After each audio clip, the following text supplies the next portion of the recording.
بسم اللہ الرحمن الرحیم۔ افغان امیر المؤمنین کے چند اہم فرامین۔ ادھر حالیہ ایک مہینے میں افغانستان کے امیر المؤمنین کی طرف سے کچھ اہم فرمان جاری کیے گئے ہیں، جس کے تحت کچھ چیزوں پر پابندی لگائی گئی ہے تو کچھ چیزوں کو لازمی قرار دیا گیا ہے۔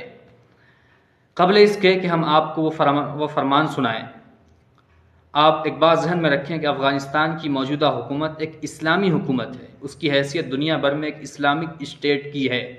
اس لیے اس کے کسی بھی فیصلے پر تنقید کرنے سے پہلے، اس سلسلے میں تبصرے اور تجزیے کرنے سے پہلے یہ بات کو ہمیشہ ذہن نشین رکھیں، ذہن میں تازہ رکھیں۔ افغانستان کی حکومت کا جو بھی فیصلہ ہوگا وہ قرآن و سنت کے مطابق ہوگا، قرآن و حدیث کے مطابق ہوگا، اسلامی قوانین کے مطابق ہوگا، اللہ کی شریعت اور نبی کے بتائے ہوئے احکامات تعلیمات کے مطابق ہوگا۔ اس لیے کسی بھی تبصرے میں تجزیے میں جلد بازی سے کام نہ لیں، بلکہ گہرائی سے جائزہ لے کر کے اس پر کوئی تفصیلی گفتگو کریں۔ پہلا فرمان یہ جاری کیا گیا کہ سرکاری ملازمین باجماعت نمازوں کی پابندی رکھیں، بصورت دیگر انہیں سمجھایا جاتا، نصیحت کی جاتی ہے۔ یہی بات ذبیح اللہ مجاہد صاحب نے بھی کہی ہے، جبکہ دوسرے لوگ پروپیگنڈا یہ کر رہے ہیں کہ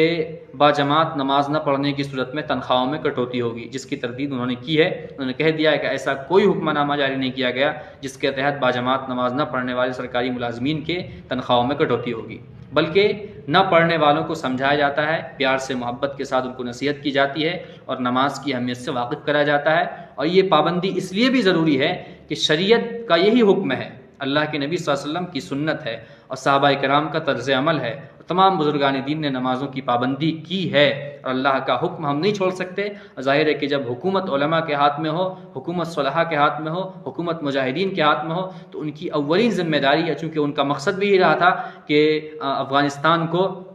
بیرونی مداخلت سے آزاد کرانے کے بعد، یعنی بیرونی جارحیت سے آزاد کرانے کے بعد ہم افغانستان میں اسلامی قوانین کا نفاذ کریں گے، شریعت کو نافذ کریں گے۔ تو اب ظاہر ہے کہ اس جو ان کا مقصد تھا اس پر وہ عمل پیرا ہیں، اس کو لاگو کر رہے ہیں، شریعت کا نفاذ کر رہے ہیں، اس لیے اس میں کوئی اختلاف کی بات ہی نہیں ہے۔ دوسرا فرمان جو افغان امیر المؤمنین کے تحت جاری کیا گیا ہے وہ یہ کہ افغانستان کے لیے ایک انسانی حقوق کے نمائندے تھے، رچرڈ بینٹ، جو یہاں آ کر کے افغانستان آ کر کے یہاں کے تعلق سے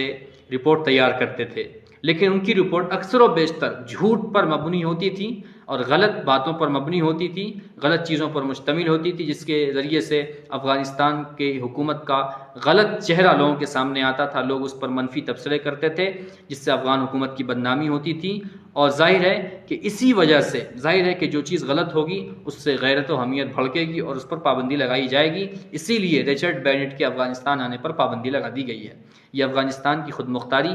کی ایک بہترین دلیل ہے، اور ساتھ ہی یہ فیصلہ اس بات کا غماز ہے کہ افغانستان کی حکومت اپنے فیصلے کرنے میں آزاد ہے، کسی کے ماتحت نہیں، کسی کے دباؤ میں نہیں ہے، کسی کے اثر میں نہیں ہے۔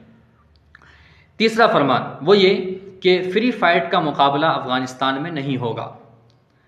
کہا جاتا ہے کہ افغانستان میں فری فائٹ کے مقابلے بڑے ذوق و شوق سے ہوتے ہیں، یعنی وہ جو باکسنگ جس کو کہا جاتا ہے، جس کے ذریعے سے چہرے پر مکہ گھونسا مارا جاتا ہے، جس سے چہرے کے بگڑنے کا، آنکھ کے ضائع ہونے کا اور دماغ کے متاثر ہونے کا اندیشہ ہے، اور بسا اوقات تو موت تک کا خطرہ ہو جاتا ہے، اس لیے اس پر پابندی لگا دی گئی ہے۔ اسلام میں ایسے کسی کھیل کی گنجائش نہیں ہے، کسی کھیل کی اجازت نہیں ہے جس سے انسان اپنے آپ کو ہلاکت میں ڈالے، اسی وجہ سے اس پر بھی پابندی لگا دی گئی ہے۔ چوتھا فرمان وہ ہے مغربی ڈیز پر پابندی۔ مغربی ڈیز کا مطلب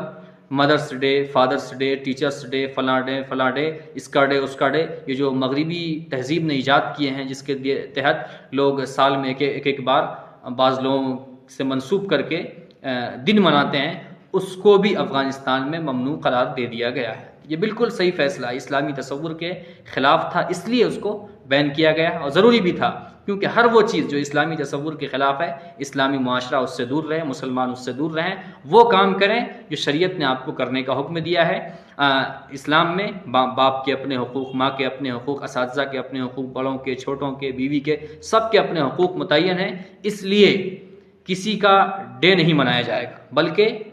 روزانہ جو بھی فرائض، جو بھی حقوق عائد کیے گئے ہیں اس کو ادا کرتے رہیے، ڈے خود بخود منتا رہے گا۔ بلا وجہ کے ڈیز بنا کر کے ایک جھوٹا رونا روتے ہیں اور پھر ہمیشہ کے لیے خاموش بیٹھ جاتے ہیں، اس لیے ایسے کسی ڈیز کی گنجائش افغانستان میں نہیں رہے گی۔ یہ دنیا بھر کے لیے سارے فیصلے ایک نمونہ ہیں، اور اسلامی دنیا کے لیے یہ فیصلے ایک نمونہ کی حیثیت رکھتے ہیں۔ اس لیے پوری اسلامی دنیا کو اس سلسلے میں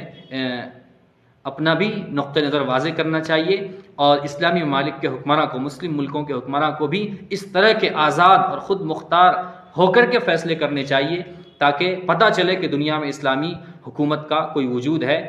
افغانستان کے سارے فیصلے بہت ہی اچھے ہیں، بہت ہی درست ہیں، بالکل سٹیک ہیں، اس میں ہمیں کوئی اختلاف نہیں۔ البتہ رہی بات عورتوں کی تعلیم کو لے کر کے، پردے کو لے کر کے، تو اس سلسلے میں انشاءاللہ ہم آپ کے سامنے ایک نئی ویڈیو میں